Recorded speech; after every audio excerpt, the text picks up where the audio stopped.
नमस्कार सर्वांना. आज मी मैत्रिणीवर ओवी गात आहे. तुम्हाला आवडल्यास लाईक करा, शेअर करा, सबस्क्राईब करा.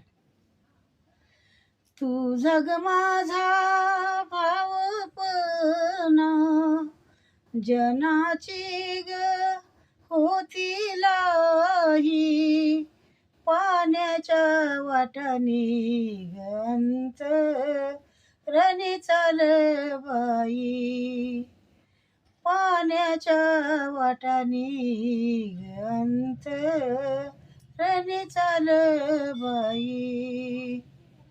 तुझा ग माझा भावपणा ताट ग शाळूच वाढील, सोन्याची पान पोत बिरड्याला मोत्याच लाविल, मोत्याच लाविल बिरड्याला मोत्याच लाविल.